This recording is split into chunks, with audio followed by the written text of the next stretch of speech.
آپ دیکھ رہے ہیں مسائل کا حل چینل۔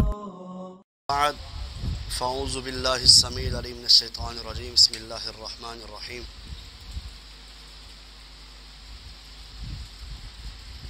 اللہ رب العزت نے قرآن پاک کے اندر یہ ارشاد فرمایا، یہ کتاب ایسی کتاب ہے جس کو ہم نے نازل کیا اور اس کے اندر ہم نے شفا بھی رکھی ہے۔ وَنُنَزِّلُ مِنَ الْقُرْآنِ مَا هُوَ شِفَاءٌ وَرَحْمَةٌ لِّلْمُؤْمِنِينَ۔ اس کا شفا کیا ہے؟ قرآن کو پڑھنا اور قرآن کو سننا۔ حضرات ذی وقار، اگر آپ قرآن کو پڑھ کر دم کرتے ہیں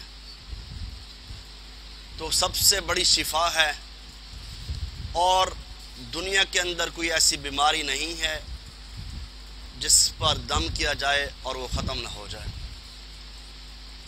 آقا علیہ الصلاۃ والسلام مریض کی عیادت کے لیے بھی جاتے تھے، اس کو دعا بھی دیتے تھے، اس کے اوپر دم بھی کیا کرتے تھے۔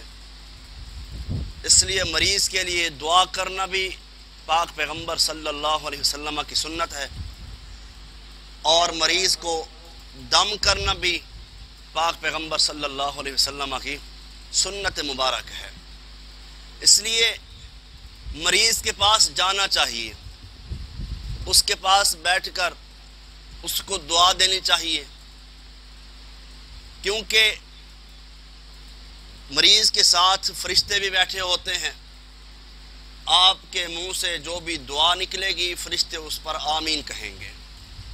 اس لیے جب آپ مریض کے پاس جائیں تو اچھی باتیں کیا کریں، دعائیہ کلمات دیا کریں، تاکہ آپ دعا دیں اور آسمان کے فرشتے آمین کہیں وہاں پر۔ حضرات ذی وقار، اس مریض کے معاملے میں، عیادت کے معاملے میں تفرقہ بازی تو ویسے ہی جائز نہیں ہے، لیکن اس سلسلے میں خاص خیال رکھا کریں۔ آپ یہ کہیں یہ فلاں مسلک کا ہے، میں اس کے پاس نہیں جاؤں گا، ایسی بات نہ کیا کریں۔ دین بڑا وسیع ہے۔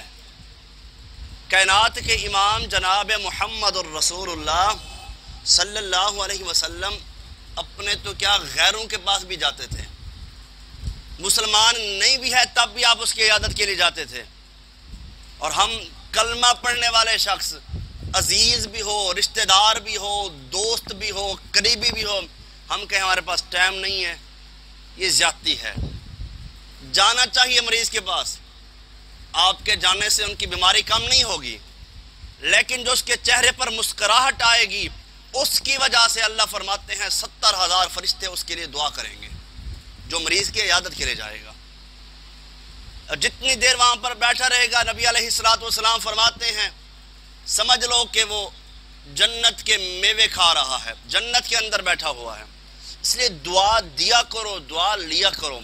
مریض سے دعا لینی بھی چاہیے، کیونکہ سیدنا ایوب علیہ الصلوۃ والسلام جب بیمار ہوئے تھے نا، تقریباً 12 سے 13 سال کا عرصہ، تو آپ کی زبان مبارک پر کون سی آیات ہوتی تھی؟ انی مسنی الضر وانت ارحم الراحمین، کہ اللہ مجھے تکلیف پہنچی ہے، بیماری پہنچی ہے، اس کو دور کرنے والا کون ہے؟ تو ہی ارحم الراحمین۔ اللہ اس بیماری کو دور کر دے، تو اللہ رب العزت نے 12-13 سال کے بعد اس بیماری کو دور کر دیا۔ اس لیے مایوس نہیں ہونا چاہیے۔ مایوس تو وہ ہو جس کا رب نہ ہو۔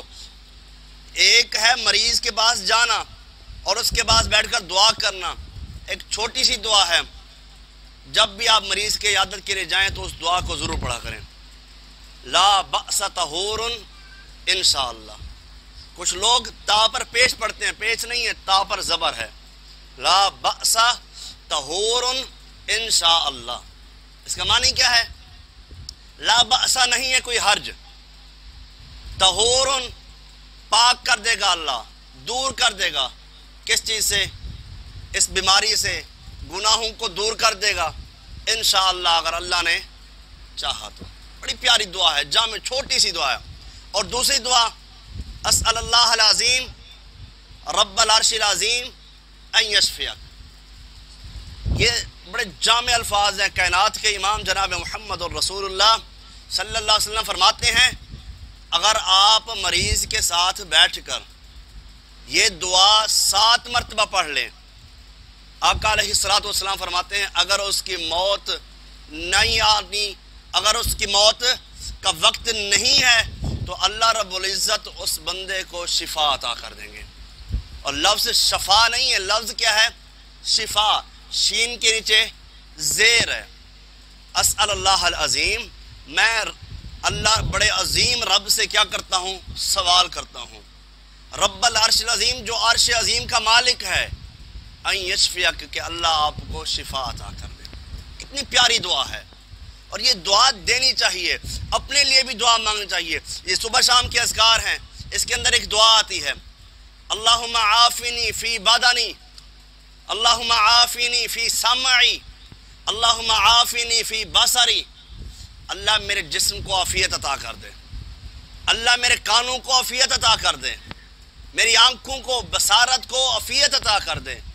لا الہ الا انت، اللہ یہ کام سارے تو ہی کر سکتا ہے. اس لیے صبح شام اپنے جسم کی عافیت کے لیے دعا کیا کریں. جو لوگ کہتے ہیں تندرستی ہے یہ 1000 نعمت ہے، نہیں نہیں، یہ کروڑوں نعمتوں سے بھی زیادہ ہے. اربوں خربوں نعمتیں سامنے پڑی ہوں، اگر صحت نہیں ہے تو آپ کا دل نہیں چاہے گا. آپ عبادت نہیں کر سکتے جب تک آپ صحت مند نہیں ہیں. آپ کسی لذیذ چیز کو نہیں کھا سکتے جب تک آپ کی صحت نہیں ہے. آپ کے سامنے مشروب رکھ دیے جائیں، ذائقے دار کھانے رکھ دیے جائیں، اگر آپ بیمار ہیں، تکلیف میں مبتلا ہیں، تو دنیا کی ساری نعمتیں انسان کھانے سے قاصر ہو جاتا ہے. اس لیے یہ نعمت اللہ کی بہت بڑی، صحت اللہ کی بہت بڑی نعمت ہے. جتنا اس کا شکر اللہ کا ادا کریں اتنا ہی کم ہے. کیونکہ یہ آنکھ اور کان کا حدیث میں کیوں آیا ہے، اس کے بارے میں واضح سوال ہوگا. ان السمع والبصر والفؤاد کل اولئک کان عنہ مسئولا. اللہ رب العزت فرماتے ہیں ہم اس کانوں کے بارے میں، اس کی آنکھوں کے بارے میں، اس کے دل کے بارے میں سوال کریں گے کہ اس نے کان اور آنکھ کہاں لگائے تھے. اس لیے یہ بہت بڑی نعمت ہے. اللہ نے آنکھیں دی ہیں تو اس کا شکریہ ادا کیا کریں. ہر نماز میں، ہر سجدے میں، ہر دعا میں اللہ تو نے مجھے صحت دی ہے، یہ تیرا لاکھ شکر ہے.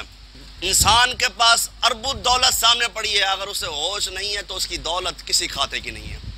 ساری زندگی انسان پیسے کمانے میں لگا دیتا ہے، پھر جب بیمار ہوتا ہے وہی پیسے اس کی صحت پر لگ جاتے ہیں. تو اگر اللہ نے آپ کو، رات کو آپ صحت مند سوتے ہیں، صبح صحت مند اٹھتے ہیں، تو کعبہ کے رب کی قسم بہت بڑی رب کی نعمت ہے اور رحمت ہے. اس کا شکریہ ادا کیا کریں. اس نے بولنے کے لیے زبان دی، چلنے کے لیے پاؤں دیے ہیں اور ہاتھ دیے ہیں، سننے کے لیے کان دیے ہیں. اس کی ایک نعمت کا اگر ہم شکریہ ادا کرنا چاہے تو ہم حق ادا نہیں کر سکتے. اس لیے وَإِن تَعُدُّوا نِعْمَةَ اللَّهِ لَا تُحْصُوهَا، اللہ فرماتے ہیں تم میری نعمتوں کو شمار کرنا چاہو تو شمار نہیں کر سکتے. کبھی ہم سوچتے تو صحیح، جو بندہ آنکھ بنوا کے آتا ہے، جو بندہ کان کا آپریشن کرا کے آتا ہے، اس کی کیا کیفیت ہوتی ہے. سننے کے قاصر ہے، دیکھ نہیں سکتا دنیا کو. اللہ نے ہمیں دنیا دکھائی ہے تو ہمیں اس سے فائدہ اٹھانا چاہیے. دین پر اپنی آنکھوں کو لگا دیں، دین پڑھیں، سنیں، سنائیں، قرآن پڑھیں، پڑھائیں، قرآن کو سنیں، اپنا دل لگائیں دین کے ساتھ، عبادات میں دل لگائیں. کیونکہ نبی علیہ الصلوۃ والسلام فرماتے ہیں وہ دل مردہ ہے جس دل میں اللہ کا ذکر نہیں کیا جاتا. تو اللہ کا ذکر کیا کریں، اللہ کو منائیں. اللہ تیرا شکر ہے، رات کو آنکھ کھول جائے تو اس مالک کا شکریہ ادا کیا کریں، اللہ تو نے مجھے صحیح سلامت بنایا ہے. ورنہ آپ اگر اللہ نے آج صحت دی تو اس کا شکریہ ادا کرنا چاہیے. سب سے بڑی بات دعا کیا کریں، اللہ صحت دے. اللہم انی اسألک علما نافعا ورزقا واسعا وشفاء من کل دان. اللہ ہر بیماری سے ہمیں محفوظ فرمائے. اللہ تمام مسلمانوں کو بیماریوں سے محفوظ فرمائے. رب العالمین مجھے اور آپ کو قرآن و سنت پر عمل کرنے کی توفیق عطا فرمائے. وآخر دعوانا الحمدللہ رب العالمین.